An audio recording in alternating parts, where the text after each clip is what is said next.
Bonjour à toutes et à tous, bienvenue dans cette nouvelle édition. Voici les titres.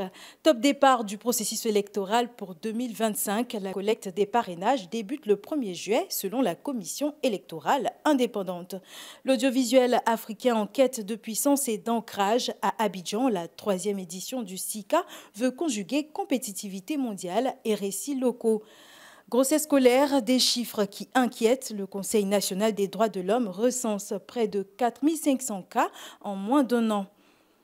Commençons ce journal par une actualité politique majeure. La présidentielle de 2025 entre dans une phase décisive, la période de collecte des signatures pour le parrainage des personnes souhaitant se porter candidat aux élections présidentielles de 2025. Elle débutera le 1er juillet 2025 et prendra fin le 26 août 2025. L'annonce a été faite ce 26 juin par Alain Dogou, deuxième vice-président de la commission électorale indépendante au siège de l'institution. Pierre Thiebi nous donne plus de détails. Cette collecte se fera sur la base de la liste électorale définitive. L'innovation majeure est l'introduction d'une solution numérique destinée à améliorer les conditions de collecte du parrainage. Objectif, sécuriser l'opération, authentifier les électeurs parrains et éviter les doublons. C'est également en réponse aux recommandations des acteurs politiques que ce décret introduit une innovation majeure, à savoir une solution numérique destinée à améliorer les conditions de collecte de parrainage, qui sécurise l'opération, authentifie les acteurs, c'est-à-dire les électeurs parrains, et évite le double parrainage. Concrètement, la commission électorale indépendante mettra à la disposition de chaque candidat ou de son coordonnateur central dûment mandaté, sans kit de collecte de parrainage. Le système biométrique ne sera toutefois pas totalement exclusif. En cas de situation exceptionnelle, empêchant l'utilisation du terminal, le collecteur pourra enregistrer manuellement le parrainage de l'électeur dans le fichier Excel prévu à cet effet et mis à leur disposition par la commission électorale indépendante. Et elle a décidé d'en faire un rendez-vous hebdomadaire à compter du jeudi 3 juillet 2025.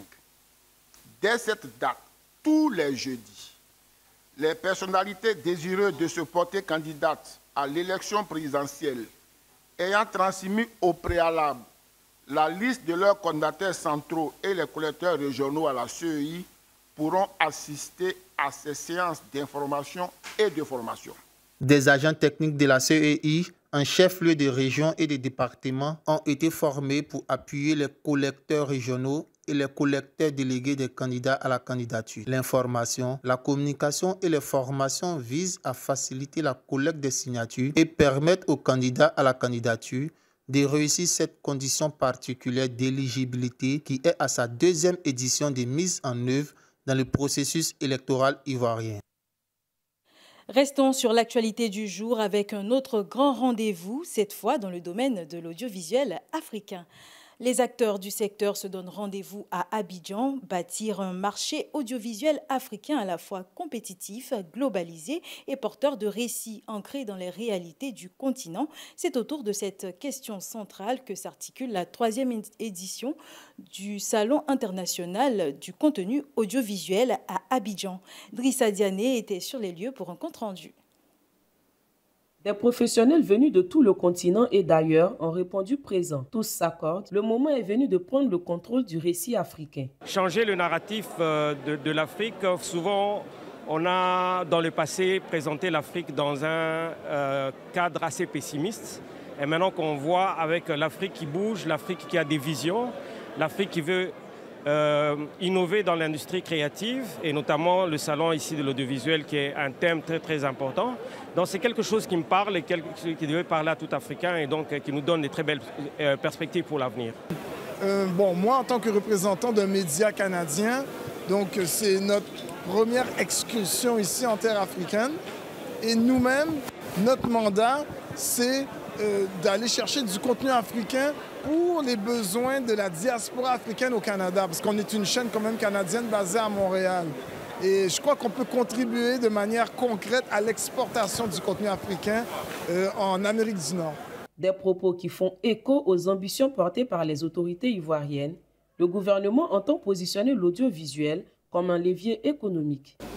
Le thème de l'édition de cette année, souveraineté numérique et exportation des récits, bâtir un marché audiovisuel africain compétitif et globalisé, est la projection de notre volonté commune d'offrir aux récits africains l'écho qu'ils méritent sur la scène internationale. Représentant le Premier ministre à la cérémonie d'ouverture, la ministre d'État a elle aussi insisté sur la portée stratégique de ce rendez-vous. Indéniablement, le SICA est en train de créer les conditions pour que l'Afrique joue un rôle dans le défi de la mondialisation audiovisuelle. Entre projections, conférences et échanges d'affaires, le SICA 2025 veut faire rayonner le contenu africain. L'ambition est claire, passer du récit à l'influence. Et justement, à propos du SICA, votre chaîne de télévision 7 Info y est également présente. Rendez-vous à notre stand à l'Hôtel Ivoire pour rencontrer, échanger avec nos journalistes, reporters et présentateurs, mais également avec notre service commercial. Vous y êtes chaleureusement attendus. Sur un tout autre registre, intéressons-nous maintenant à la justice. C'est une révolution dans la délivrance des actes de justice en Côte d'Ivoire. Désormais, seuls les actes délivrés de manière numérique seront valables, une règle qui, de manière concrète, s'applique aux certificats de nationalité et au casier judiciaire. Un reportage de Lucien Aoussi, commenté par Carmel Yao. Fini les longues files d'attente et les déplacements coûteux vers les villages pour transmettre des documents ou obtenir un certificat de nationalité ou encore un casier judiciaire. Désormais, grâce à la plateforme e-justice.Côte d'Ivoire, ces démarches peuvent s'effectuer en ligne de manière simple, rapide et sécurisée. La cérémonie de lancement officiel de cette plateforme numérique dédiée à la digitalisation et à la sécurisation des services judiciaires s'est tenue ce mercredi 26 juin au tribunal d'Abidjan en présence de plusieurs magistrats et du ministre de la Justice et des Droits de l'Homme, garde des Sceaux. Dans un tel contexte, la digitalisation de la justice apparaissait comme une nécessité. En effet, la digitalisation des actes de justice est nécessaire pour soulager les usagers du poids des démarches longues et incertaines. Elle permet également aux magistrats et aux greffiers de s'inscrire durablement dans l'utilisation des nouvelles technologies pour rendre un service plus rapide et plus fiable. Avec cette innovation, la justice ivoirienne franchit une étape importante vers la modernisation de ses services au bénéfice des citoyens dans un souci d'efficacité, de transparence et d'accessibilité. Parlons politique à présent. Ce jeudi 26 juin, le Parlement ivoirien se dote pour la première fois d'un plan d'action pour un Parlement ouvert. Un engagement en faveur de la transparence, de la participation citoyenne et du renforcement des liens entre élus et population. Fatou Kaloga pour cette info.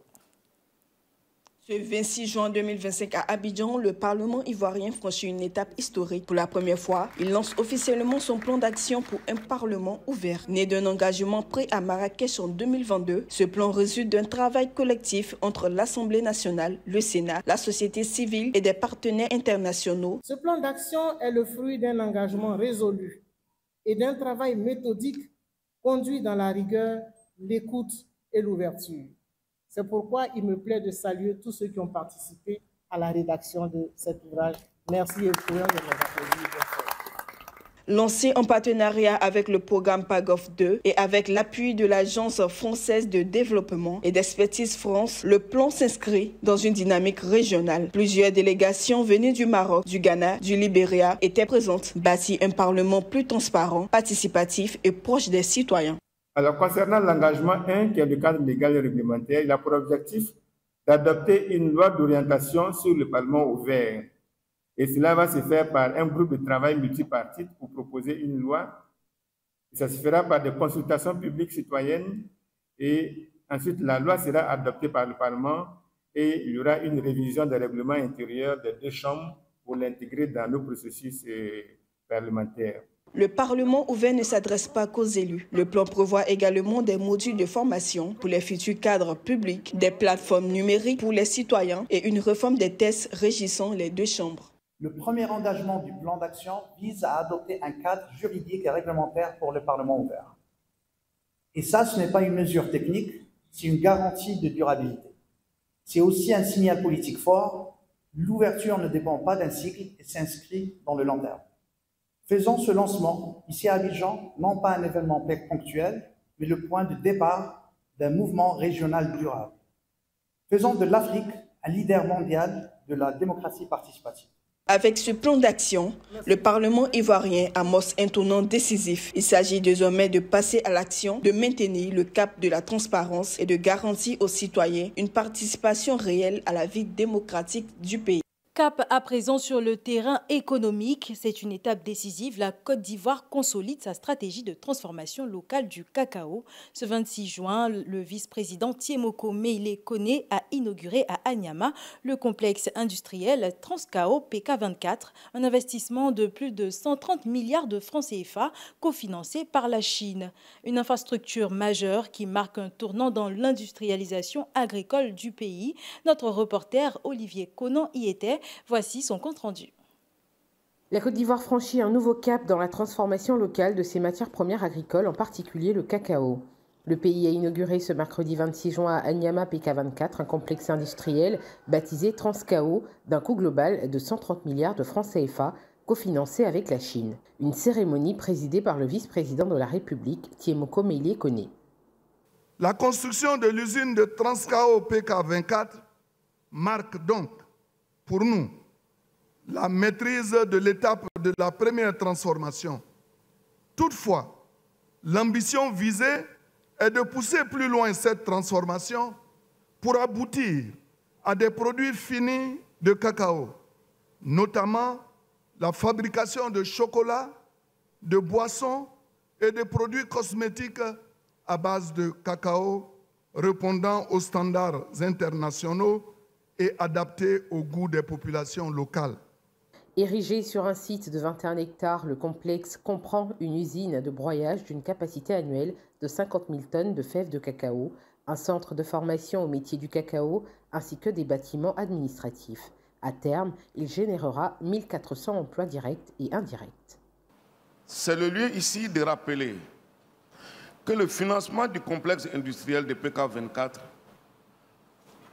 a été rendu possible grâce aux excellentes relations entre la République de Côte d'Ivoire et la République populaire de Chine. Mesdames et messieurs, en tant que maire, je prends solennellement l'engagement de continuer à faire d'Anyama une terre de coopération, de paix et de progrès. Et je souhaite que cette usine devienne un modèle de collaboration réussi entre l'État, les collectivités, le secteur privé, les communautés locales. Transcao PK24, filiale industrielle du Conseil Café Cacao, s'ajoute à celle de Seweke à San Pedro. Ensemble, ces unités ambitionnent de transformer jusqu'à 2 millions de tonnes de fèves de cacao par an, permettant ainsi à la Côte d'Ivoire de devenir le premier pays broyeur de cacao au monde. De nombreuses personnalités du secteur agricole ont pris part à cette inauguration, preuve de l'enjeu stratégique que représente cette industrie pour le développement agricole et économique du pays. Et pour clore cette édition, un regard sur une problématique sociale préoccupante. En Côte d'Ivoire, le nombre de grossesses précoces en milieu scolaire continue d'augmenter. Le Conseil national des droits de l'homme a recensé 4 481 cas entre septembre 2024 et juin 2025. C'est une hausse de plus de 8% par rapport à l'année précédente qui comptait 3 588 cas enregistrés. Erena était pour le compte-rendu. Les régions les plus touchées, la Nawa avec 424 cas, le Tumpi avec 408 cas, la Marawi avec 267 cas, le Hambol avec 258 cas et Abidjan avec 197 cas. Le CNDH s'inquiète, certaines ont accouché le jour même de leur examen. À Abongwa, une élève accouche le 2e jour du bac.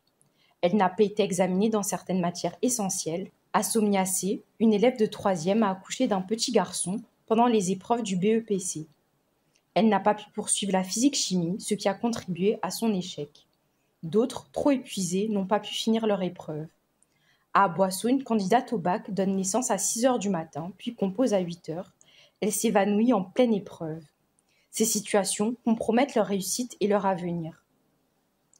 Le CNDH appelle les parents à mieux encadrer leurs enfants et les autorités à renforcer la prévention. Un cri d'alerte pour protéger le droit à l'éducation des jeunes filles.